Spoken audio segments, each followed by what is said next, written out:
মানুষের মধ্যে একটা জামানা চলে আসবে। কেমন জামানা? আল্লাহ নবী সাল্লাল্লাহু আলাইহি সাল্লাম বলেছেন, ইজাস্তাবিউনাল মাসাজিদ, মসজিদগুলো ভরে যাবে। মসজিদগুলো কি হবে? ভরে যাবে, পরিপূর্ণ হয়ে যাবে। যে দেখবেন যে ঢাকা শহরে বড় বড় মসজিদ, 10 তলা 20 তলা বিল্ডিং মসজিদ ভরে গেছে। বাইতুল মুকাররম কয়েক একর জায়গা মিলে একটা মসজিদ, সে মসজিদে জায়গা হয় না, মুসল্লির সংকুল। মুসল্লিরা রাস্তায় নামাজ পড়ে। কোথায় নামাজ পড়ে? রাস্তায় নামাজ পড়ে। তা আল্লাহ নবী সাল্লাল্লাহু আলাইহি সাল্লাম 1450 বছর আগে বলেছেন, ইস্তাবিউনাল মাসাজিদ, মসজিদগুলো ভরে যাবে। এরপরে কি বললেন? ইউসাল্লুন, তারা সেখানে সালাতও আদায় করবে। কি করবে? মসজিদে শুধু মুসল্লি দিয়ে ভরে যাবে এমনটা না, মুসল্লিরা এসে মেলা করবে এমনটাও না, তারা সালাত আদায় করবে। ওই ইউসাল্লুন, তারা সালাত আদায় করবে। ইউসাউমুন, তারা সিয়ামও পালন করবে। ওই ইউহাজ্জুন, তারা হজও করবে। ওমা ফিহিম মুমিন, কিন্তু তাদের মধ্যে কেউ ঈমানদার থাকবে না। তাদের মধ্যে কেউ কি থাকবে না? ঈমানদার থাকবে না। কথা কি আমার বানানো কথা? আমি আমারটা বললাম? আল্লাহ নবী সাল্লাল্লাহু আলাইহি সাল্লামেরটা বললাম, যে মসজিদগুলো ভরে যাবে, মুসাল্লি কানায় কানায় পরিপূর্ণ হয়ে যাবে। আরে খালি নামাজি না, ও হচ্ছে সায়েম, সিয়ামও পালন করবে। ওই হজ্জুন, হজও করবে, ভিআইপি প্যাকেজে কয়েক লক্ষ টাকা খরচ করে হজ করে আসবে। কাবা ঘরের হেরেমের পাশাপাশি থাকার চেষ্টা করবে। 5 স্টার মানের, 7 স্টার মানের হোটেলে গিয়ে অবস্থান করবে। কিন্তু কি হবে? ওয়ালাইসা ফিহিম মুমিন, ওমা ফিহিম মুমিন, কিন্তু তারা কি থাকবে না? ঈমানদার থাকবে না। কেন ঈমানদার নই? কারণ আমার জীবনে আমি ইসলামটাকে সীমাবদ্ধ করেছি আমার সালাত, আমার সিয়াম আর হজের মধ্যে। আমার সালাত, আমার সিয়াম আর হজের মধ্যে। এর বাইরে আমার জীবনে কোনো ইসলাম নেই।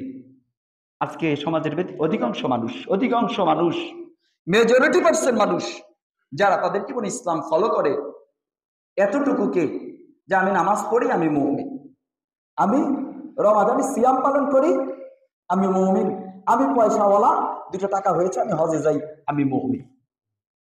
কিন্তু তার জীবনে, তার পরিবারে পর্দার কোনো বালাই নেই। মুমিন তো সে যার পরিবারে পর্দা নাই।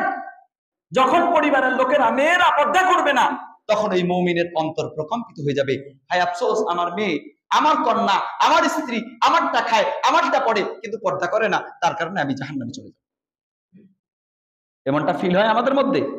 বরং আমার মেয়ে, আমার স্ত্রী, আমার কন্যা, আমার নাতনি, আমার পুতনি, আমার ঘরে যে খায়, আমার ঘরের যে পড়ে, সে যদি বেপর্দায় চলে, তাহলে আমি গর্ব করে বলি, আমার মেয়েটা অত্যন্ত মডেল মেয়ে, আধুনিক মেয়ে। এরকম মেয়ে এই গ্রামে একটাও নেই। এমন পিতা কচু, একই জাহান্নামের কীট, নর্দমার কীট, এরকম পিতার বেঁচে থাকার অধিকার ইসলামে নেই। আল্লাহ নবী সাল্লাল্লাহু আলাইহি সাল্লাম এমন পিতাকে কি বলেছেন? দাউস। কি বলেছেন? দাউস। পিতা, ঈদ একটা ইবাদত, ঈদ একটা আনন্দের দিন। পিতা ছেলেকে, মেয়েকে গান বাজনার আয়োজন করে দিচ্ছে সারাদিন সারা রাত। ঈদের পরবর্তী দিনগুলোতে, এমনকি শুক্রবারের দিনেও শহরগুলোতে থাকা যায় না ডেক্স আর বক্সের বাজনার কারণে। যারা বাজায় তারা কি মুসলমান না? অধিকাংশ মানুষের খবর নিয়ে দেখবেন এরা মসজিদ কমিটি, মাদ্রাসা কমিটির সদস্য। কিসের সদস্য? মসজিদ কমিটি আর মাদ্রাসা কমিটির সদস্য। নামাজও আদায় করে, হজও করে, যাকাতও দেয়, বড় বড় আলখাল্লা শেরওয়ানি পরেও ঘুরে বেড়ায়, কিন্তু তার সন্তান, তার কন্যা, তার ছেলে, তার পুত্রবধূ মিলে, সবাই মিলে হারাম, গান বাজনা আর ফাহিশাতের সঙ্গে লিপ্ত। এরকম মুসাল্লি মসজিদ কেন? বাইতুল্লাহ যদি ভরে যায়, এরকম মুসাল্লি দিয়ে মসজিদ কেন? বাইতুল্লাহ যদি ভরে যায়, কাবা ঘরে যদি ভরে যায়, এই মুসাল্লির সালাত কোনো কাজে আসবে না। বাইতুল্লাহ 1 রাকাত সালাত আদায় করলে 1 লক্ষ রাকাত সালাতের সওয়াব পাওয়া যায়। কত রাকাত সালাতের সওয়াব পাওয়া যায়? 1 লক্ষ রাকাত সওয়াব। তাহলে 1 রাকাত সালাত আদায় করে যদি ওখানে গিয়ে যদি সালাত আদায় করে, ও কোনো সওয়াব পাবে? কারণ ভাই, ইমানে যদি না থাকে, ইমান যদি না থাকে, তোমার সালাত কোনো কাজে আসবে না। আবু জেহেল, নামটা শুনলে কেমন যেন লাগে না? আহলে কুফফারদের নেতা। এই আবু জেহেলও কাবা ঘরের সভাপতি ছিল। আপনাদেরকে কিন্তু বলছি না, আবু জেহেলের কথা বলছি। কাবা ঘরের কি ছিল? সভাপতি ছিল। কিন্তু মনে করতো যে আল্লাহ তাআলা শুধুমাত্র সিজদা নেওয়ালা, আর কোনো কিছুর নেওয়ালা না। হালাল হারাম এগুলোর দেখার দায়িত্ব আল্লাহ তাআলার নাই। আমি আমার যতটুকু বুঝে আসে ততটুকু মানবো, যতটুকু বুঝে আসে না ততটুকু মানবো না। বিশ্বাস করেন, এরকম আকীদা তারও ছিল।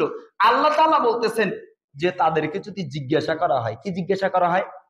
আল্লাহ তাআলা বলতেছেন, জিজ্ঞাসার ব্যাপারে বলতেছেন যে তাদেরকে যদি জিজ্ঞাসা করো, মান খালাকাস সামাওয়াতি ওয়াল আরদ, আসমান এবং জমিন কে সৃষ্টি করেছে? আল্লাহ তাআলা কোরআনের মধ্যে বলছেন, আল্লাহর নবী সাল্লাল্লাহু আলাইহি সাল্লাম, যে মুহাম্মদ সাল্লাল্লাহু আলাইহি সাল্লাম, আপনি যদি আবু জেহেল, আবু লাহাব এদেরকে যদি জিজ্ঞাসা করেন, আবু সুফিয়ানও তখন কাফির ছিল, পরবর্তীতে ইসলাম গ্রহণ করেছে।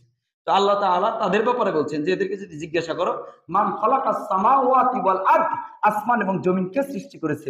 আবু জেহেল, আবু সুফিয়ান, আবু লাহাব, উতবা, শাইবা এরা সকলেই বলবে সাইয়াকুলুন আল্লাহ। আল্লাহ বলতেছেন যে তারা বলবে আল্লাহ সৃষ্টি করেছে।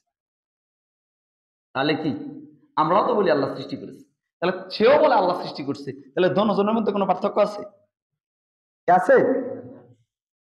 এবার 2 নম্বর জায়গায় আসে।